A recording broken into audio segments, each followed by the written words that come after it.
Well, thank you very much.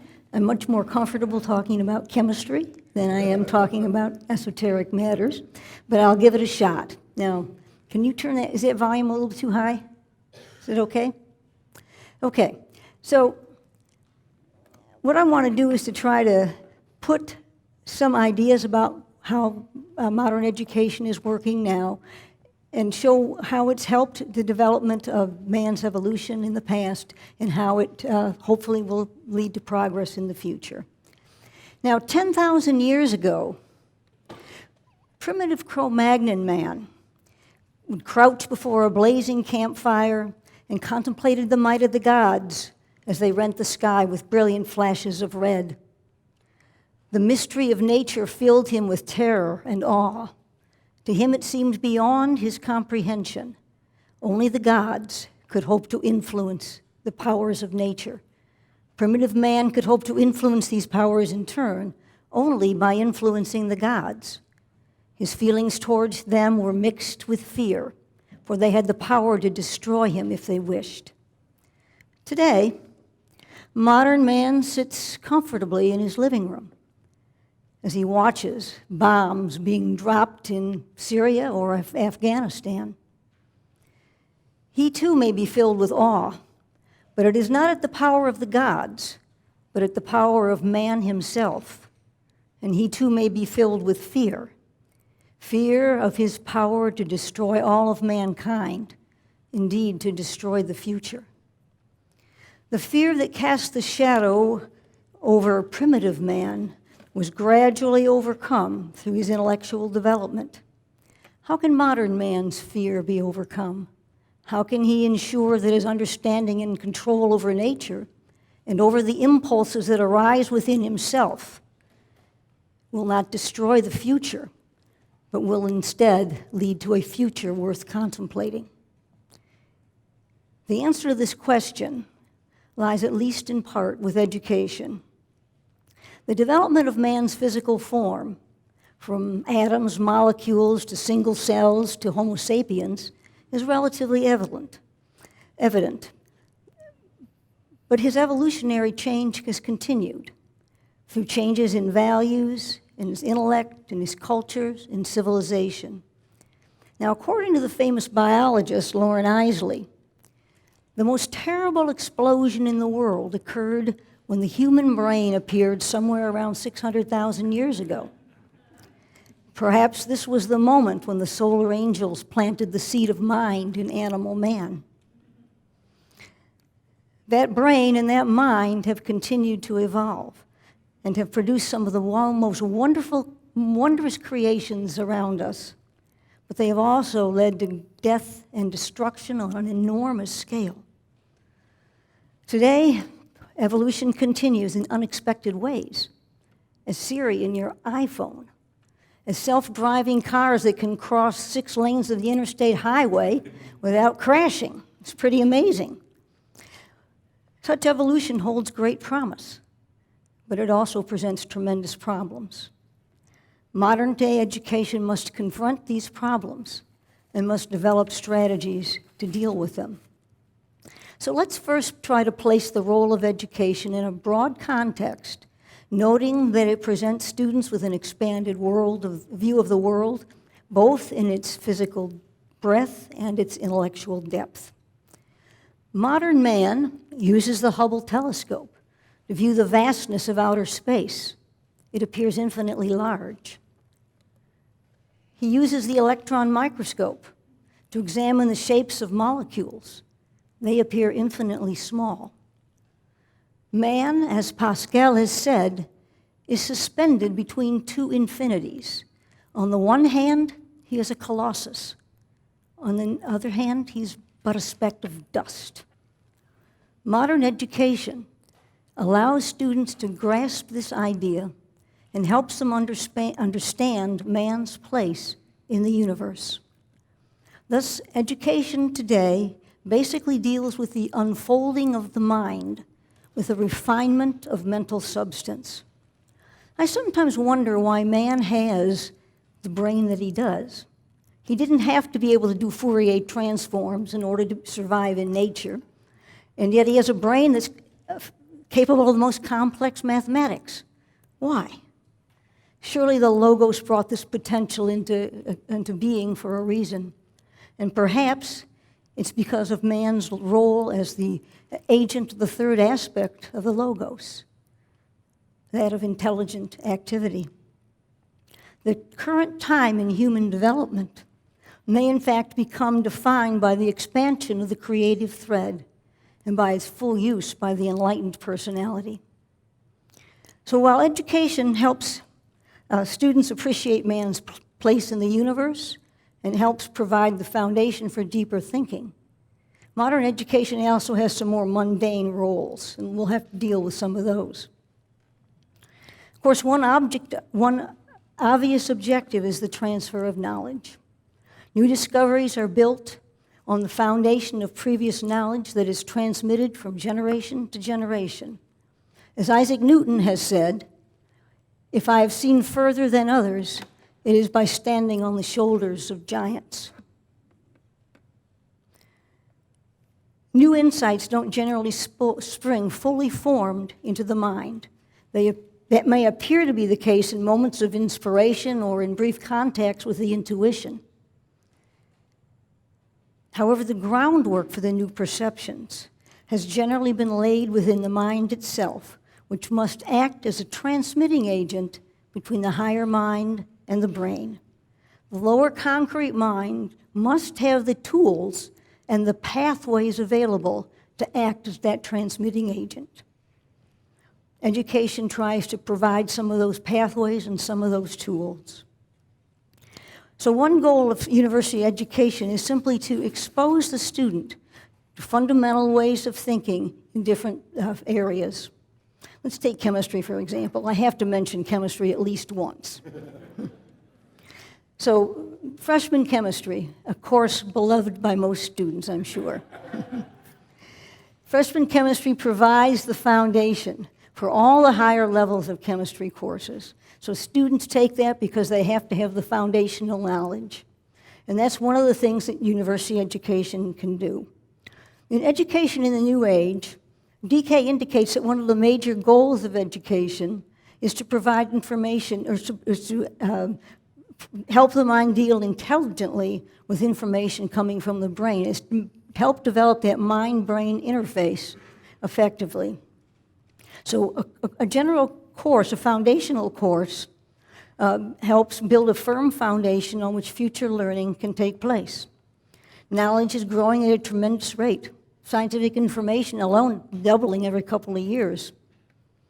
A teacher takes a vast amount of information and tries to condense it into a manageable body of knowledge. This has got to be done in a clear and logical way so that students can understand the basic principles and how they lead to a logical pattern of thought. Through education, students can learn to push the frontiers of knowledge forward and act and become active, creative agents in the world. So, to accomplish this kind of goal, the mind must be disciplined, and students must develop the ability to turn the mind in any direction they desire. The mind, as you all know, must eventually become the sixth sense, allowing it to work not just with the brain and the concrete mind, but also with the higher mind and the intuition. This goal is far ahead of most of the students of today. Most of them are still astrally polarized, and they need to develop a more mental orientation. However, it is possible to hope that modern education can provide some initial training to help them become more mentally polarized. So, what does higher education need to do to help them develop this mental polarization? Well, one approach is to expose students to how you think in different fields, illustrate patterns of thought along different lines of energy. Thought processes differ considerably in different fields. An artist thinks differently than a chemist. They have different ways of looking at the world. They see the world through different colored glasses. A teacher illustrates how one thinks in a particular field. and it helps them to then provide the students with the opportunity to develop the thought patterns that he needs. Can I grab this as mine? Thanks. So he helps the student develop the thought patterns that they must use in order to use that kind of, to follow that kind of a strategy and think about things. So in the past, education has relied too much on memorization. We don't want students to rely on memorization now. There's too much information to learn anyway. So what we have to do now is to help students learn how to think. Learning is far more than factual information. They have to be able to apply logical, analytical thinking to a variety of problems. And understanding different ways of thinking helps them understand how to do that.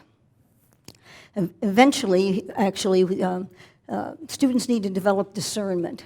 And learning different ways of thinking and how different disciplines think about things helps them develop discernment, which is something they're going to eventually need as they seek to discern the real from the unreal. Now, when the rays in the initiations, DK indicates that the development of the mental faculties is an important step in the subjugation of the personality. That's a goal that all aspirants strive for. The thinker must learn to hold the mind steady and come to understand that the mind is the interpreter of various states of consciousness, that it acts to transmit egoic intent, and that it provides a window through which the ego looks out upon a vast field of knowledge. Now, how do we do this? How can we help this? One way to help this process is to develop what we call thinking skills. And there are 3 of these thinking skills that are usually talked about. The first is creative thinking itself, that encourages the use of the imagination and develops the ability to connect ideas in new ways. Second, problem solving, which provides students with the opportunity to identify problems and suggest solutions to them. And third, decision making. In this approach, students identify goals, they research what it takes to achieve those goals, and then you develop a strategy to meet them. So all of these are important aspects of modern education. To carry out these functions, the mind can't simply record information, nor can students simply sit passively listening to a professor lecture. Students must actually develop the ability to think. That's the big problem. How do you teach someone to think? Well, the strategies used to accomplish these goals haven't reached perfection yet, but we're working on them. So let's take an example of a tough situation. When I teach Gen Chem, I have about 230 students in class. I can't work with those students one-on-one. I've just got a great big lecture hall. I can't even see the top of it. So what can I do to help the students relate to the material and work with it? Well, one thing we can do is what's called a classroom response system. In this approach, somewhat probing questions are posed to students at intervals during class. Students are given a few minutes to think about them, and then they provide their answer using a small electronic device, a clicker, or more commonly, their iPhones now. The students' responses are sent by Wi-Fi to the instructor's computer, and they're displayed in real time anonymously in a great big screen in front of the class. Now, the students can see how they did, they know how they did, and they can see how all the other students in the class responded. And then they can evaluate, did I understand this material, and did I analyze the problem correctly? It also helps the instructor, because now the instructor can determine whether he has effectively communicated the material or whether he needs to go back and go over it again. So that's one strategy. Another strategy that's used in large science classes and math classes is computer-graded homework. Now, just computer-graded homework isn't very interesting in and of itself. But if the system is designed correctly, what happens is that the computer poses a question. Student can answer it, fine, he just goes on. But if he can't answer it, he requests a hint. Now, the hint doesn't tell him what to do. What the hint does is to try to direct him in a way that will help him take the next step for himself. He tries again. If he still can't get it, he requests another hint. The computer tries to give him another little perspective. But if the hint never tells him what to do, that wouldn't help him learn to think. The computer is supposed to help him develop the thought process for himself. So sometimes that works.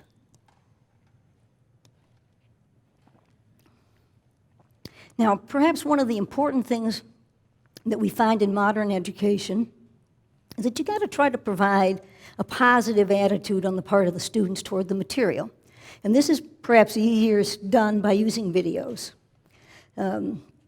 For example, might show the class a video showing a gecko. Gecko runs up the wall, runs across the ceiling, stops and looks around. And you ask the student, why doesn't the gecko fall off the ceiling? You divide them into little groups and you have them talk about it. The goal is not for them to figure out the answer. The goal is here, not the right answer. The goal is to have them think about it. If they think about it, and then you ask them, well, if you think this is the reason, can you devise an experiment that would test your hypothesis? So now you're trying to get them to think about it, and you don't care if they get the right answer. That's irrelevant. What you want is for them to think about it. Second example I'd like to use in freshman chem is you show a BBC film of a fire ant colony. There's been a flood in the Amazon.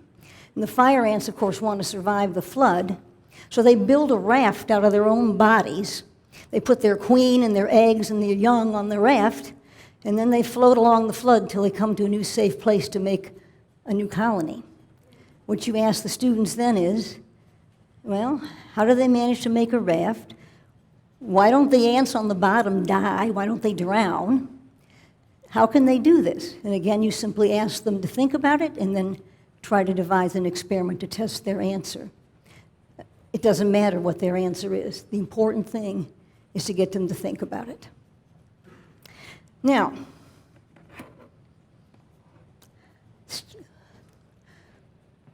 every recent studies of the attention span of college students has shown that they can pay attention for on the average of only 11 minutes. Now, our average lecture is 50 to 75 minutes.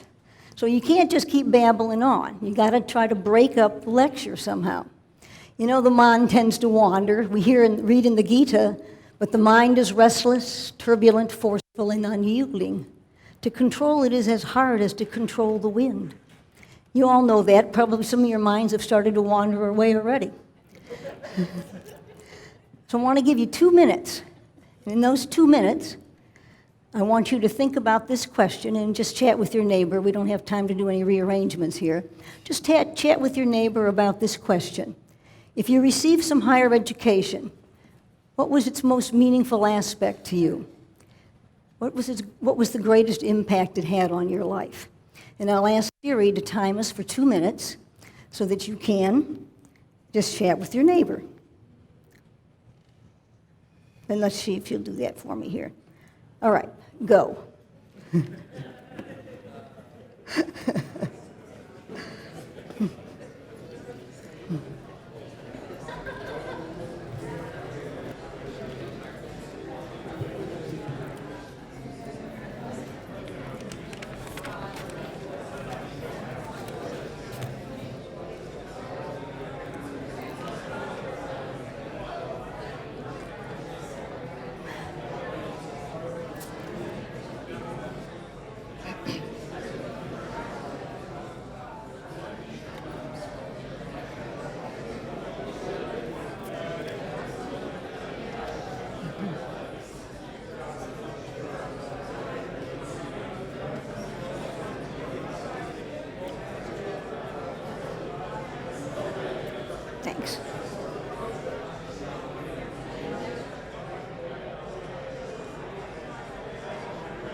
you ring the bell? This is a little too soft for them.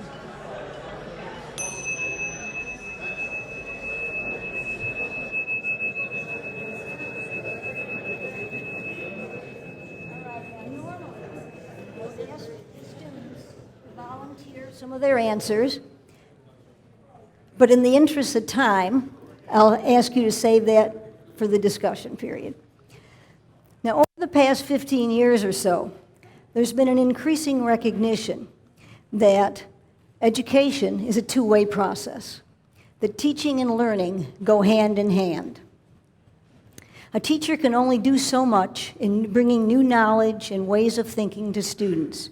No matter how good an instructor is or what method he employs, basically, it's the student who must learn.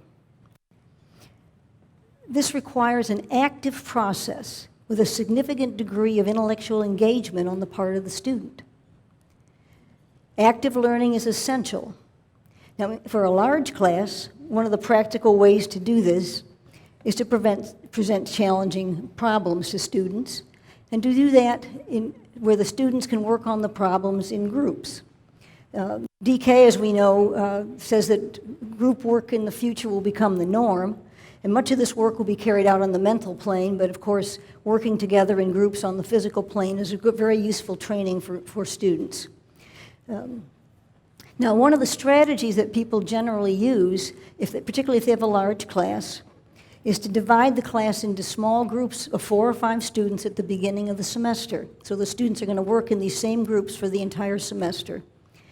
The instructor generally assigns these groups so that each one's composed of students from a variety of backgrounds, different majors, different course backgrounds, and different academic achievement. That way the groups are kind of balanced. Then each week, oh, sorry about that, Siri, I thought I stopped you. Thank you. So then every week, a problem is assigned, and the students are given kind of a challenging problem, and they're told to each prepare a written answer. These are problems that are going to require them to think deeply about question and also maybe do some research on it, and then they're supposed to prepare a written answer. A couple of days or a couple of classes later, the groups get together, and each student then presents his ideas to the group. The group discusses the ideas. They throw some out. They include some. They develop some new ones based on their discussion. And then they prepare a joint answer, which is submitted for evaluation. So this provides the students with the opportunity to see connecting threads between their ideas and other people's ideas. It guides them. It provides them with an inclination to use the creative imagination. One of the things we've noticed is that too often these days students are kind of overworked and they want to get in a hurry and they get a little bit mentally lazy. They want to simply Google the answer. Well, you've got to give them problems that they can't Google the answer, because what you're trying to do is to develop in them the ability to think. And so that's something that we really strive to do effectively. Now, we also want to overcome sort of the mental apathy by doing this in groups, because group work can be quite stimulating, and it can help students also learn some of the basics of things that underlie right human relations. They have to learn to listen, to respect the ideas of others, to overcome the tendency to criticize. Through group work, education can help prepare them for being good citizens in the future. So that's an important aspect of it as well as the mental stimulation. Now, an even more drastic approach that's being experimented with now is the use of the flipped classroom. Anybody here ever taken a course with a flipped classroom? No, me neither. So in this approach, students are first exposed to the material a day or two before a class by a videotaped lecture or some assigned reading. There are no formal lectures. Students then come to class and they work problems, they have discussions, they do role-playing exercises. So it is really flipped. The lecture is outside of class, they do that on their own, and then they come to class and work in groups to actually get a hold of the problem and discuss it and try to understand it more deeply. And this is actually turning out to be an interesting strategy. It works well in some places, and we'll see if we can improve it in others. What's important about all these strategies is that they involve active learning. DK has written that when you simply listen to a lecture, or even if you understand what the teacher is saying, the material is not really yours. You have to make it part of you. You have to relate it to your own life, to your own ideas, to your own experiences, so that active learning is what it tries to do this. It tries to make what the instructor is trying to get across to you part of your own experience. Finally, it should be pointed out that many institutions are actually interested in facilitating the spiritual development of their students. For example, faculty at UCLA have developed a guidebook of promising practices. This is a guide that helps other faculty and institutions understand strategies that have been developed for helping facilitate the spiritual development of college students. One of the things they point out here is that some institutions are now developing meditation centers, or centers where students can contemplate big questions like, who am I? What is my purpose in life? Several institutions actually have courses that are directly designed to explore important aspects of spiritual development of students. For example, there's a program at the University of Michigan on creativity and consciousness studies. This program integrates meditation directly into the classroom. So in the coming years, I think we'll see increasing interest in this. It's a trend which is very exciting in terms of students' development. Now, we finally have to get to the theme of this meeting, which I've not even addressed at all, and that is livingness. What does this term mean, and how can modern education contribute to it? Realistically, it's the future schools of the mysteries that will teach us the nature of being and of livingness. This is a state in which one comes to realize one's identification with the whole. These schools will become the mechanism through which the life of God, true livingness, will be expressed on this planet. We're nowhere near this point yet, but the pull of the forces of Shambhala can be felt. And modern education, of course, is still light years away from teaching livingness or anything like it, but we can hope that through education we can facilitate the evolution of humanity so that it can play its role in human evolution. And its role it sees at the present time is the development of the mind. In the raise and the initiation, DK indicates that mental faculties must be developed before one can really control the personality. And controlling the personality is an essential step to realizing livingness.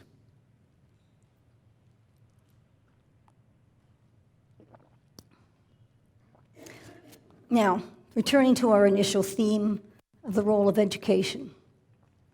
Let's recall that while modern education focuses on the intellectual evolution of man, there is other evolutionary process underway, and education is slowly trying to participate in this as well. Looking over the past centuries, we can see the emergence and slow development of a humanitarian concern for others, a basic recognition of the need for moral and ethical standards. We can see evolution occurring in the spiritual realm. The evolution of man's spiritual nature appears first in the emergence of one's individual moral standards, but is followed by a growing awareness of the need for and value of extending spiritual concerns beyond the individual, first to the family and then to larger groups. By bringing the world in all its diversity into the minds of students, education can promote this goal. It can expose students to the idea that mankind's future lies in the next step of the evolutionary process. The realization that not just the family, the groups, or even the nation is a part of one's moral responsibility, but that all men everywhere must be a part of his continuing concern. He must evolve a spiritual consciousness which leads him to use the products of his intellectual development for the good of all, in service to the world. Man's intellectual curiosity should not be stifled, but his spiritual awareness of his fellow man must not lag behind. Returning again to Loren Eisley, a future worth contemplating will not be achieved by flights to the far side of the moon. It will not be found in outer space. It will be achieved, if it ever is, only in our individual hearts. Thanks.